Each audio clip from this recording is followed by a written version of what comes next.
No era guapo, ni educado, ni noble. Caminaba como un mendigo y olía a pescado. Aún así, se comió a todas, desde campesinas hambrientas hasta mujeres de la realeza rusa. Su rostro sucio y su barba salvaje no espantaban, hipnotizaban. Había algo en su forma de hablar, en su mirada clavada y en su presencia animal que desarmaba a cualquier mujer. Hoy no te hablaré de rumores, te hablaré de 6 casos reales. 6 mujeres que se entregaron a Rasputín y quedaron marcadas para siempre. La última era su hija. Capítulo 1. Tsarina Alejandra, devoción o posesión. Nadie entendía cómo esa mujer tan fría, tan religiosa, caía rendida ante un hombre como Rasputín. La zarina Alejandra lo conoció buscando un milagro para su hijo enfermo. Pero lo que encontró fue algo más profundo. Él no solo le ofrecía fe, le ofrecía atención, presencia, misterio. Y ella, sola en un imperio que se derrumbaba, encontró consuelo en un cuerpo sucio y una mirada que no parpadeaba. Rasputín no tocó la puerta del palacio como un noble. Entró como un enviado. Se sentaba frente a ella sin pedir permiso, la miraba como ningún otro hombre podía hacerlo. Hablaba lento, la hacía cerrar los ojos, le tocaba las manos, las sienes, el pecho.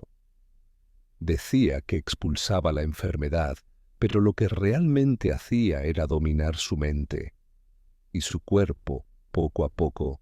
La zarina comenzó a escribirle cartas desesperadas.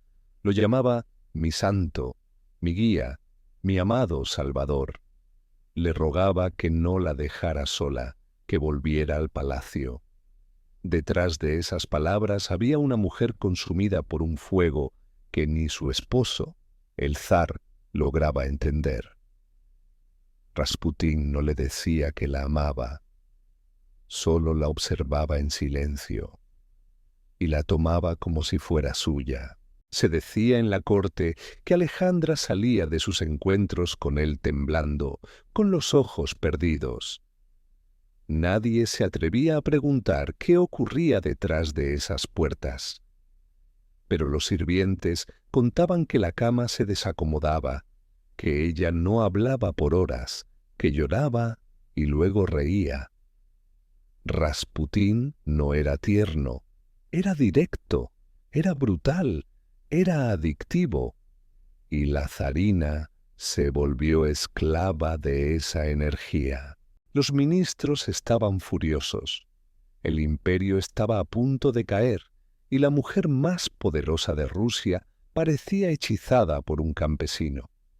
Pero nadie podía separarla de él.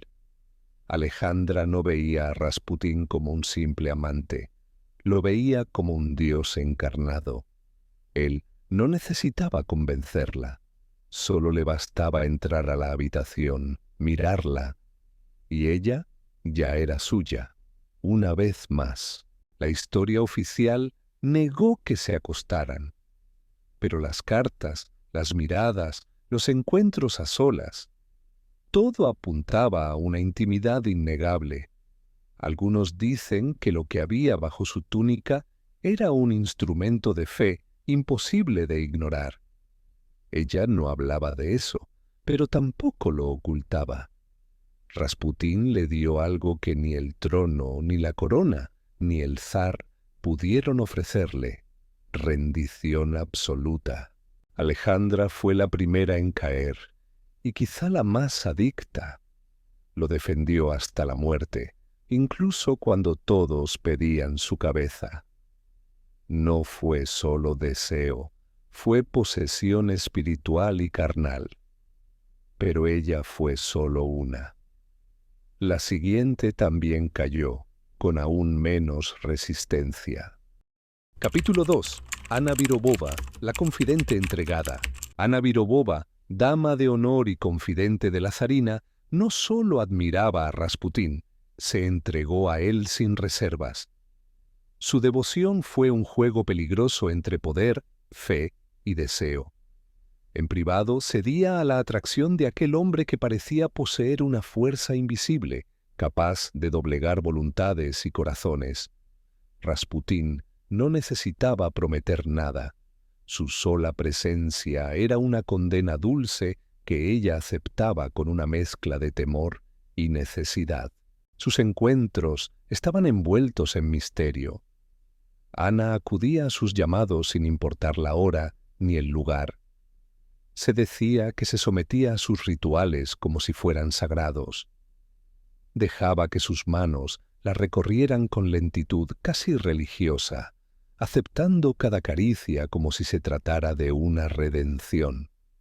En ese espacio privado, la lógica y la moral desaparecían. Lo único real era cómo él la hacía sentir. Viva, poseída, entregada, Rasputín jugaba con ella como un maestro con su instrumento favorito. No necesitaba levantar la voz. Cada gesto, cada mirada, era una orden silenciosa que Ana obedecía sin dudar. Su sumisión no era física, era espiritual. Creía que entregarse a él la purificaba, la acercaba a un poder superior. Lo que parecía amor incondicional era un control absoluto disfrazado de iluminación. En las noches en que la corte dormía, Ana vivía sus momentos más oscuros con él. Rasputín le susurraba frases que la desarmaban, rompían su resistencia. La poseía sin ternura, con una mezcla de rudeza y destino. Luego la dejaba ahí, desnuda en cuerpo y alma, con una sonrisa enigmática como despedida. Ella no huía, se quedaba, porque cada encuentro reforzaba esa telaraña invisible que la mantenía atada. Los rumores sobre su relación eran secretos a voces en palacio.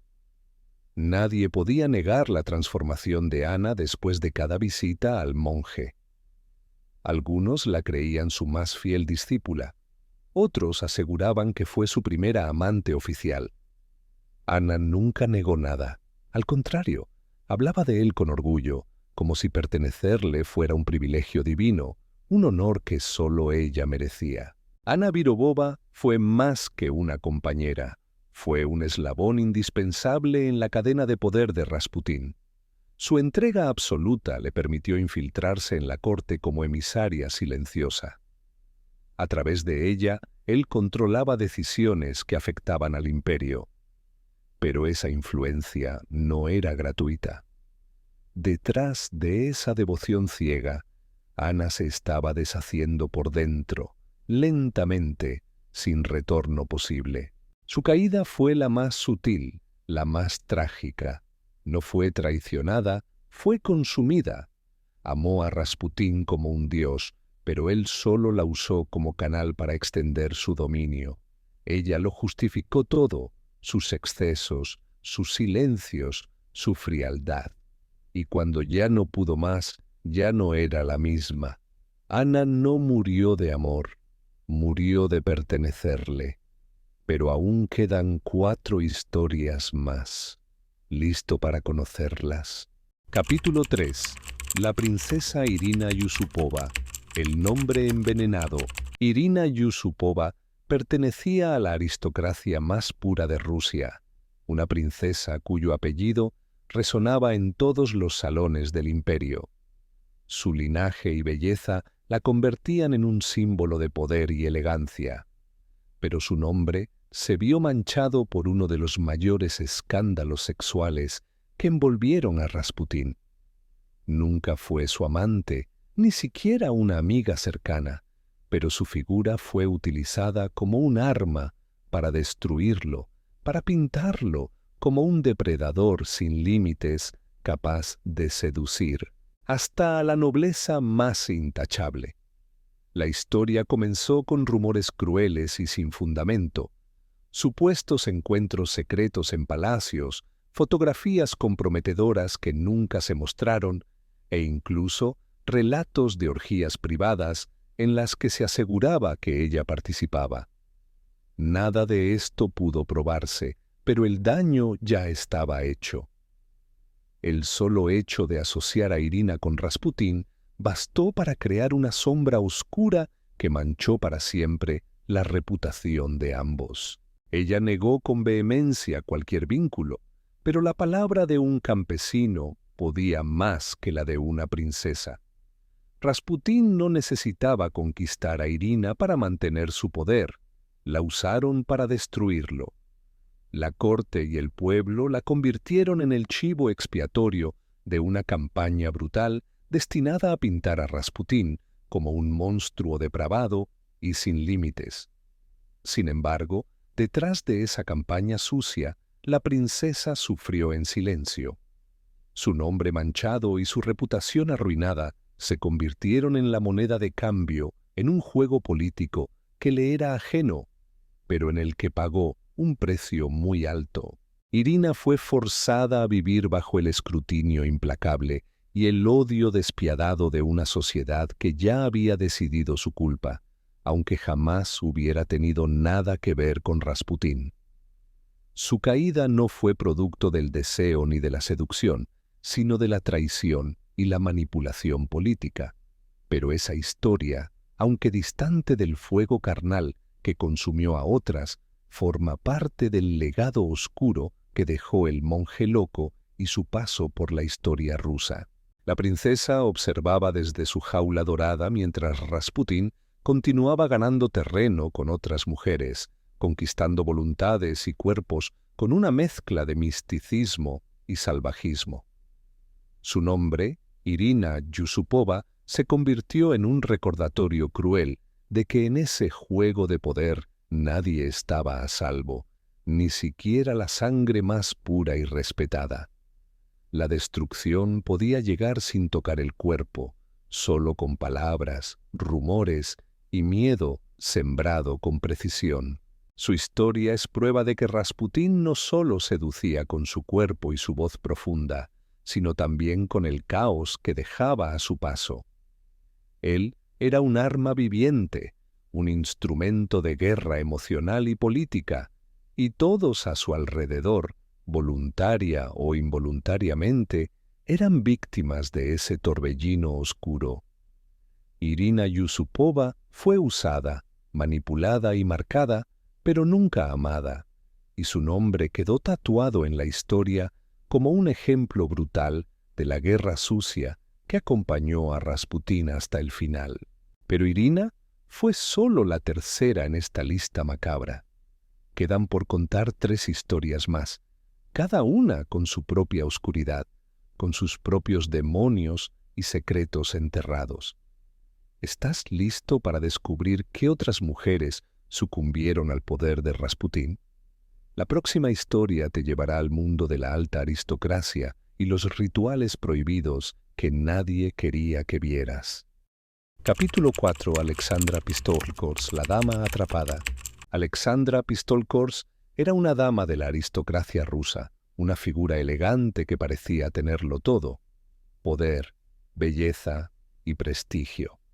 Su nombre era respetado en los salones más exclusivos, y su vida se desarrollaba bajo la mirada de una sociedad que admiraba su porte y su estatus. Pero bajo esa apariencia de control y dominio social se ocultaba una vulnerabilidad profunda que Rasputín supo detectar y aprovechar. Su presencia era un imán para mujeres como ella, que buscaban algo más allá de las normas sociales, algo oscuro, peligroso y prohibido. Los encuentros con Rasputín no eran meras casualidades, eran rituales velados en los que él tomaba el control absoluto, un teatro íntimo donde la línea entre lo espiritual y lo carnal se desdibujaba. Alexandra, como muchas otras mujeres de la corte, fue atraída a esos momentos de éxtasis y misterio, donde el misticismo se mezclaba con una pasión desbordada y un poder visceral. Rasputín no solo la tocaba, la dominaba con una mezcla única de fuerza física y control mental que pocas mujeres pudieron resistir. Ella entregaba su cuerpo, pero también su mente, convencida de que en ese acto entregaba su liberación y un escape a un vacío aristocrático que la consumía lentamente. Rasputín le prometía un portal hacia un mundo donde la norma social se quebraba y las reglas las ponía únicamente él. Cada caricia, cada mirada, era un desafío silencioso. Cada susurro suyo, una orden que Alexandra aceptaba sin cuestionar, perdiéndose en esa danza oscura sin saber que se estaba convirtiendo en prisionera de una voluntad mucho más poderosa que la suya. La influencia de Rasputín sobre Alexandra no solo afectaba su vida íntima, sino también sus decisiones públicas y políticas. En una corte plagada de traiciones y conspiraciones, Alexandra se convirtió en un peón indispensable en el tablero de un hombre cuya virilidad y poder trascendían lo físico y se extendían a un dominio casi hipnótico sobre las mentes. Rasputín tenía un aura que hacía imposible escapar de su sombra, una presencia que capturaba y absorbía todo a su alrededor. Los testimonios de aquellos que estuvieron cerca hablan de noches interminables donde Alexandra se perdía en el fuego de Rasputín, con la voluntad doblegada y la mente envuelta en un torbellino de emociones encontradas. Ella sabía en lo profundo que aquello no era amor, sino algo mucho más oscuro y complejo, pero tampoco podía renunciar. El miedo y el deseo la mantenían cautiva, una esclava voluntaria y consciente de un poder al que no podía ni quería escapar. Con el paso del tiempo, Alexandra se volvió una de las más fieles seguidoras de Rasputín, defendiendo su nombre incluso cuando el mundo entero se volvía contra él. Pero esa lealtad tenía un precio altísimo. Su esencia se diluyó en un mar de manipulación y control. Fue una dama atrapada, no por una jaula física, sino por cadenas invisibles, sutiles y profundas, tejidas por el monje loco, que había logrado hacerse dueño de su voluntad y cuerpo. Alexandra Pistol-Kors fue la cuarta en caer, y su historia revela con crudeza cómo Rasputín usaba su seducción para influir en las esferas más altas del poder ruso. Pero aún quedan dos historias más, y una sorpresa final que pondrá todo en perspectiva. ¿Quieres seguir descubriendo el lado oscuro de Rasputín? Prepárate para lo que viene, porque la verdad es más oscura de lo que imaginas. Capítulo 5. Las campesinas. La red de la sumisión. En las tierras olvidadas de Rusia, entre aldeas pobres y bosques fríos, Rasputín tejía su red más poderosa. No eran princesas ni nobles, sino campesinas simples, mujeres acostumbradas a la dureza de la vida y la servidumbre. Sin embargo, frente a él, incluso las más duras sucumbían. Su presencia imponía respeto y miedo, pero también una extraña fascinación. Era un hombre que parecía no pertenecer a este mundo y, sin embargo, podía controlarlo. Las campesinas veían en Rasputín una mezcla de salvación y peligro. Algunos decían que curaba con solo tocarlas, que expulsaba demonios con sus manos rugosas y su voz grave. Pero la verdad era otra. Sus encuentros no eran casuales ni inocentes. Rasputín las seducía con promesas veladas, con miradas intensas que las envolvían hasta romper su voluntad. Lo que comenzaba como un rito de sanación terminaba en una sumisión total. El campesino oscuro sabía cómo aprovechar la ignorancia y la fe ciega de estas mujeres. Les hablaba de milagros y castigos divinos, mientras desataba un fuego interior que pocas podían resistir. Sus caricias eran duras y posesivas, una mezcla entre castigo y placer que dejaba a sus víctimas perdidas entre la adoración y el miedo. No buscaba amor, sino dominación absoluta. Rasputín era un maestro en la manipulación emocional. Conocía sus miedos y deseos más profundos y los usaba como armas. Las campesinas no solo entregaban su cuerpo, también sus secretos, sus vidas, su alma. Se volvían dependientes de su presencia, incapaces de imaginar un mundo sin su control. Él era su Dios y su verdugo, y ellas sus esclavas voluntarias. En las noches oscuras, cuando el frío calaba los huesos, Rasputín recorría las aldeas, dejando tras de sí mujeres quebradas y cuerpos marcados. Pero pocas se atrevían a hablar. El miedo y la vergüenza las mantenían en silencio. Lo que para muchos era un santo, para ellas era un tirano con un poder que iba más allá de lo humano, un poder que se escondía bajo una túnica vieja y manos ásperas. Las campesinas eran su ejército invisible, su ejército de sombras. Mientras la nobleza se peleaba en palacios y castillos, Rasputín mantenía un dominio firme en las tierras rurales. Sus victorias no eran públicas, pero eran devastadoras. Ellas eran la base de su imperio oscuro, y él sabía que mientras las tuviera, nadie podría derribarlo. Esta fue la quinta historia, la más silenciosa, pero no menos poderosa. La red de sumisión que Rasputín tejió en el pueblo fue la que realmente sostuvo su reinado de terror. Solo queda una última mujer por descubrir, y su historia es un secreto que pocos conocen. ¿Quieres seguir hasta el final? Capítulo 6. Matriona Rasputina, la hija del monstruo. Matriona Rasputina no fue una amante, fue su hija. Pero su historia es quizás la más inquietante de todas, porque ella no lo miraba desde la lujuria, sino desde la sangre. Creció a la sombra de un hombre que el mundo temía y que las mujeres deseaban. Fue testigo de sus rituales, de sus susurros a puerta cerrada, de sus huidas nocturnas y de sus regresos cargados de pecado. Y aunque nunca lo dijo, lo entendía todo, porque el infierno se entiende mejor desde adentro. Ella lo amó como hija, pero también lo temía como testigo. Lo vio salir con campesinas, volver de palacios, llevar en la ropa el olor del cuerpo ajeno. Lo escuchaba hablar de curación, mientras las mujeres lo miraban con hambre. Matriona no sabía si su padre era un santo o un demonio. Solo sabía que nadie lo miraba como ella, y que nadie podría contar su historia sin cruzarse con su mirada silenciosa y rota. Rasputín no hablaba de amor, tampoco de ternura, pero con ella a veces bajaba la voz. Le decía que todo lo que hacía era parte de un plan divino, que la carne era el canal del alma, que las mujeres no lo entendían, pero él sí.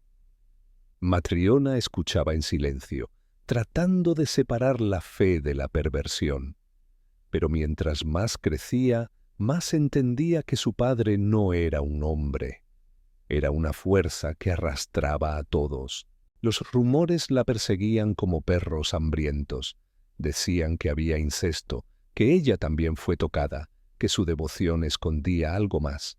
Nada fue confirmado. Ella negó, pero su voz siempre temblaba, y su mirada hablaba más que sus palabras. La hija del monje loco no pudo escapar del espectro que compartía su sangre. Su apellido era una condena y su rostro un espejo que le devolvía los ojos de su propio padre. Matriona escribió libros, dio entrevistas, intentó limpiar el nombre. Defendió a Rasputín con palabras suaves, lo llamó un elegido, un incomprendido. Pero entre líneas, el dolor se colaba. Nadie puede crecer bajo el techo de un dios carnal sin quedar marcada. Y ella lo estaba. No por lo que dijo, sino por lo que nunca se atrevió a contar. Las verdaderas cicatrices no se ven, se sienten. Y ella vivía cubierta de ellas. Con los años, Matriona vivió exiliada del poder, del cariño, de la verdad. Su existencia fue un juicio eterno, sin juez ni defensa. No fue víctima directa, pero fue la más expuesta. porque mientras las demás lo tuvieron por unas horas, ella lo tuvo toda la vida. En sus palabras, en sus gestos, en su espalda cargada de sombras. Rasputín la habitaba, y eso nunca pudo quitárselo de encima. Así termina esta serie, con la única mujer que no lo deseó, pero que lo cargó hasta el último día. Matriona Rasputina no se acostó con su padre, pero vivió dentro de su infierno. Su historia no fue de pasión, sino de herencia maldita. Y a veces eso duele más, porque no puedes huir del nombre ni de la sangre. Solo te queda aprender a respirar dentro del monstruo. Conclusión final. Rasputín, el hombre que todas desearon y nadie olvidó. Rasputín no fue solo un personaje histórico, fue un fenómeno que trastocó la moral, la religión y la carne. Las mujeres lo amaron, lo odiaron, lo temieron y lo defendieron. Desde la realeza hasta las campesinas, ninguna clase fue inmune a su poder. Su rostro sucio y su voz susurrante lograron lo que ningún noble ni general pudo: doblegar cuerpos y voluntades solo con presencia, palabras y un aura que quemaba lento. No prometía amor, ni futuro, ni castillos. Les ofrecía algo más oscuro: pertenecerle, aunque fuera por unos minutos. Rasputín entendía lo que nadie quería aceptar, que el deseo no siempre es bello, ni justo, ni tierno. A veces es sucio, salvaje y monstruoso. Y por eso dominaba, porque hablaba ese idioma prohibido que nadie enseñaba, pero que todas sentían en lo más profundo de su vacío. Estas 6 historias no fueron las únicas. Hubo muchas más, anónimas, borradas por el miedo, por la culpa o por la vergüenza. Algunas jamás se escribieron, pero todas dejaron rastro. Rasputín no seducía solo por placer, seducía para sostener su imperio personal. Un imperio construido sobre camas frías, secretos susurrados y cuerpos vencidos. No buscaba amantes, buscaba esclavas emocionales. Y al final fue su propia hija quien cargó el peso más cruel. Matriona no se rindió a sus manos, pero vivió atrapada en su sombra. Fue la única que no lo deseó, y quizás la única que lo entendió. El monstruo que todas adoraron fue el mismo que ella nunca pudo dejar atrás. Rasputín no murió con su asesinato. Siguió vivo en corazones rotos, pecados ocultos y almas marcadas. Y tú, que ya lo conoces, tampoco podrás olvidarlo. Rasputín fue un espejo sucio de los deseos más reprimidos de su época. No tenía modales, ni belleza, ni títulos, pero sabía leer el vacío exacto de cada mujer. Donde un hombre común decía «te amo», él decía «eres mía».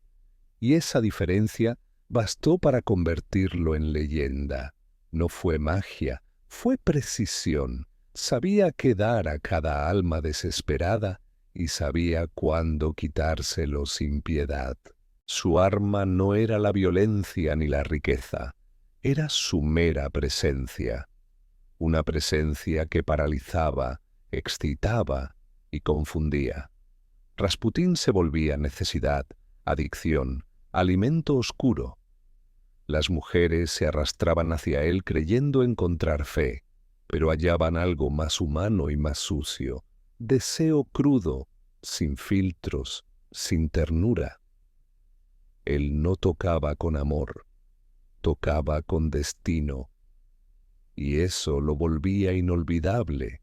Hoy lo llamamos monstruo, brujo, loco, pero en su tiempo muchas lo llamaron salvador, amado, guía, y ahí es donde duele, en admitir que el amor muchas veces no necesita ser puro para ser irresistible.